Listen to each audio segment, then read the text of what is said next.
नियम समझने के लिए विश्व की सबसे powerful book the 48 laws of power में से हम निचोड़ निकालेंगे शक्तिशाली इंसान बनने के नियमों को समझने के लिए। ये कुछ मिनट्स आप जो इस वीडियो में देने वाले हो ये जिंदगी भर आपके काम आने वाले हैं, तो कान के साथ में ध्यान भी लगाओ। शुरू करते हैं। आयरन मैन मूवी के एक सीन में एरोप्लेन ब्लास्ट होने की वजह से 13 लोग आसमान से गिर रहे होते हैं और अपना hero Tony Stark Iron Man के सूट में उड़ते हुए उन्हें बचाता है जो नीचे गिर रहे हैं।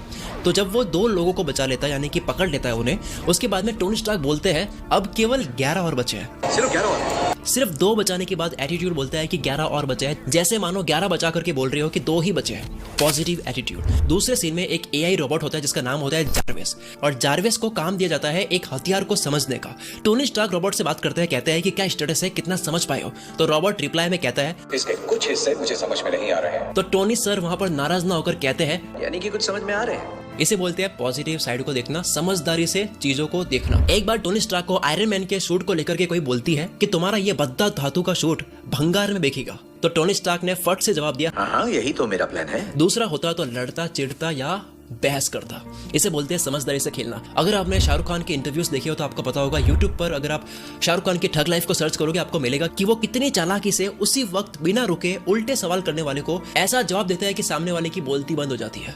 कि कार सिर्फ कार है, कला हमारे पास है इसलिए हम कलाकार हैं। सुपर बोला ना मैंने, सुपर बोला ना। हमें वो लोग पसंद है जो टफ कंडीशन में भी कूल बने रहते हैं, जो पॉजिटिव साइड को देखते हैं, जो पॉजिटिव एटीट्यूड रखते हैं, जिसका सबसे बड़ा एग्जांपल है मनी हाइस्ट के प्रोफेसर, जिससे हम सब इंप्रेस हुए हैं उनके टफ कंडीशन में भी स्मार्टनेस को आजमाने को लेकर। इंसान क्या चाहता है? इंसान पावर चाहता है, सत्ता चाहता है, शक्ति, अपना दबाव बनाना चाहता है, और पावर मिलती है समझदारी से, चालाकी से, होशियारी से। ओझा सर कहते हैं राजा बनने के लिए बस एक ही चीज का विकास जरूरी है। राजा बनने के लिए बस एक ही चीज का विकास जरूरी है, समझदारी। मैं आपको इस वीडियो में शक्तिशाली बनने के ऊपर विश्व की अब तक की सबसे powerful book the 48 laws of power में से मेरे कुछ फेवरेट लॉज बताने वाला हूँ। शुरू करते हैं। पहला law, always say less than necessary. जरूरत हो उतना ही बोलो। मेरी फेवरेट मूवी जॉन विक में जॉन बहुत कम बोलता है, पर जब भी वो बोलता है सुनने के लिए कान खड़े हो जाते हैं। ये सिर्फ हमें लगता है कि ज्यादा बोलकर या फिर अच्छी बातें बोलकर आप सामने वाले को इंप्रेस करोगे, पर नहीं, आप कॉमन लगते हो। अपनी स्कैरसिटी बनाओ। स्कैरसिटी मतलब कोई भी चीज जो बहुत कम होती है, कम चीजों की वैल्यू होती है। प्लस ज्यादा बोलने से आपके फंसने के चांसेस ज्यादा होते हैं, आप रिवील ज्यादा होते हो, आप ज्यादा खोल जाते हो। नेक्स्ट लॉ है get others to do the work for you but always take credit. दूसरों से काम करवाओ पर नाम अपना करो। थॉमस एल्वा एडिसन, जो बल्ब के आविष्कार की वजह से जाने जाते हैं, उन्होंने बहुत खोजे या प्रोजेक्ट पर काम दूसरे वैज्ञानिकों से करवाया, जैसे निकोला टेस्ला, और उनको पैसे देकर उस प्रोजेक्ट को खरीद लिया और अपने नाम के साथ में लॉन्च कर दिया। एक लीडर खुद काम नहीं करता है, उसके लोग काम करते हैं, पर नाम लीडर का होता है।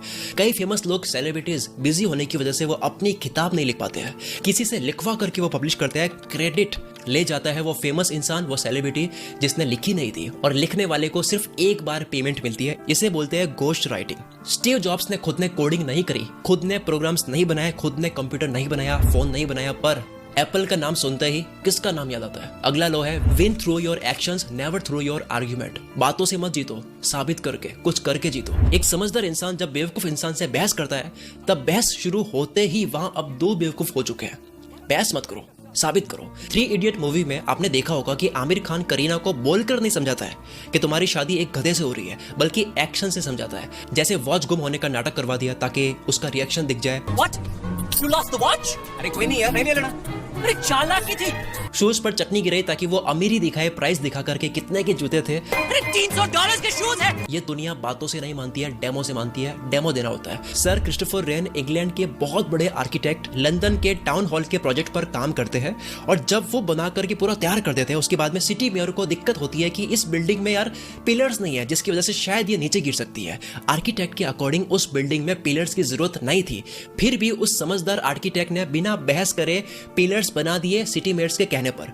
कुछ सालों के बाद में जब उस बिल्डिंग में रिनोवेशन का काम चल रहा था, तो वर्कर्स ने देखा कि यार ये जो 2 पिलर्स है, इनके ऊपर तो जोर आ ही नहीं रहा है, ये तो छत से अटैच्ड है ही नहीं, तो ये पिलर्स केवल शो के लिए क्यों लगाए गए? फिर हिस्ट्री में देखा तो पता लगा कि समझदार आर्किटेक्ट ने बिना बहस करे ये 2 पिलर्स सिटी मेयर्स के कहने पर लगा दिए थे, जबकि जरूरत नहीं थी। आर्किटेक्ट ने खुद के डिजाइन के साथ में कॉम्प्रोमाइज भी नहीं करा और सिटी मेयर के लोगों को भी नाराज नहीं किया।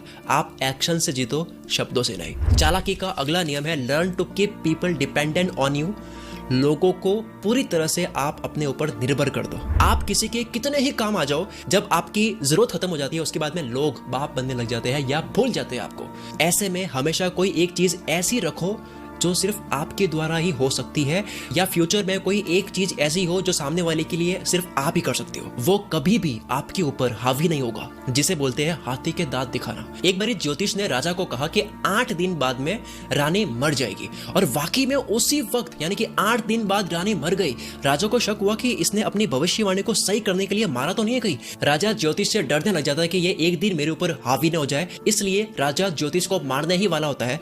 तब आखिरी बार राजा ज्योतिष से पूछता है कि तू ज्योतिष है ना, तो बता तेरी मौत कब होगी। ज्योतिष ने चालाकी का खेल खेला और बोला, महाराज आपकी मौत के ठीक 3 दिन पहले मेरी मौत है। राजा डर गया कि इस भविष्यवाणी के अकॉर्डिंग अगर आज इसको मार दिया तो 3 दिन के बाद में मैं मर जाऊंगा, तो इसे छोड़ देते हैं। लोगों को ऐसे निर्भर कर दो कि वो आपके साथ में बुरा ना कर पाए। अगला लॉ है सीम डमर देन योर मार्क, यानी जितने इंटेलिजेंट या स्मार्ट हो उससे थोड़ा कम दिखो। इंटेलिजेंट लोग जितना बेवकूफों से मिलना पसंद नहीं करते हैं, उससे कई ज्यादा बेवकूफ लोग इंटेलिजेंट लोगों से मिलना पसंद नहीं करते हैं। एवरेज और मीडियोकर लोगों की स्मार्ट लोगों से कभी नहीं बन सकती। लोग डरते हैं अपने से इंटेलिजेंट और स्मार्ट लोगों से। प्रशिया में एक राजा का राइट हैंड बिस्मार्क को ऑस्ट्रिया देश से एक एग्रीमेंट साइन करवाना था, जो प्रशिया के लिए काफी फायदेमंद की डील थी, बट उस डील में ऑस्ट्रिया का कोई फायदा नहीं था, तो वो साइन क्यों करेगा। अब ऑस्ट्रिया के किंग काउंट ब्लोमी ताश खेलने के बहुत शौकीन आदमी थे। वो किसी भी आदमी के नेचर और कैरेक्टर के बारे में पता लगा सकते थे कि वो कैसा आदमी है, सिर्फ उसके साथ में ताश में क्वींस गेम खेलने के तरीके से। और ये बात बिस्मार्क को पता थी। अब क्योंकि बिस्मार्क को एग्रीमेंट करवाना है, तो चाल देखो। एग्रीमेंट होने के एक दिन पहले बिस्मार्क ब्लोमी को, जो कि ताश खेलने के शौकीन है, उनको बातों में उलझाकर बड़ी चालाकी से क्वींस खेलने के लिए इनवाइट कर लेता है। और जब गेम शुरू हुआ तो बिस्मार्क ने वो गेम जान करके लापरवाही से खेला, खूब पैसे हारे, लेकिन ऐसा करके ब्लोमी को चकमा देने में बिस्मार्क कामयाब रहा। ब्लोमी को ये फील करवा दिया कि बिस्मार्क काफी रिस्क लेने वाला इंसान है। गेम्स में गलत मूव्स चलकर बहुत पैसा हारने के साथ में बेवकूफों की तरह वो बात भी किया जा रहा था, खुद को नर्वस साउंड करवाने के लिए या फिर राजा ब्लोमी के सामने कम अक्ल वाला दिखने के लिए। ब्लोमी ने बिस्मार्क के नेचर और कैरेक्टर से पता लगा लिया कि ये इंसान कमजोर है, ये लापरवाह इंसान है, ये डर जाता है, ये क्या ही चाल चल रहा होगा। इसलिए दूसरे ही दिन एग्रीमेंट साइन करने का टाइम आया तो बिना ठीक से कंडीशंस पढ़े साइन कर दिए, और बिस्मार्क पत्तों का गेम हार के भी जीत गया, साइन करवा लिया। रूल, सामने वाले को लगने दो कि वो जीत रहा है, लेकिन दिमाग में आप जीतो। Play smart, act like you don't notice anything. आप मेरी वीडियोस को देख करके चालाकी और समझदारी सीखो, पर चार्ली चैपलिन की बात भी याद रखो, जो कि है more than cleverness we need kindness and gentleness. यानी दुनिया में चालाकी के साथ नर्मता भी जरूरी है। चालाकी से आपको खुद को बचाना है, ना कि दूसरों को दबाना है। आई होप इतना काफी था। वैसे हाँ, इंसान के अंदर भोलापन, बचपना और पागलपन ये कभी मरने नहीं चाहिए, ये कभी खत्म नहीं होनी चाहिए। वॉल्ट डिज्नी ने कहा है कि चालाक और जिसमें बहुत दिमाग है वो कभी भी कुछ नहीं समझ सकता। इनका मतलब है कि ज्यादा समझदारी आपको कुछ चीजें सीखने से रोकती है, तो बैलेंस होना चाहिए।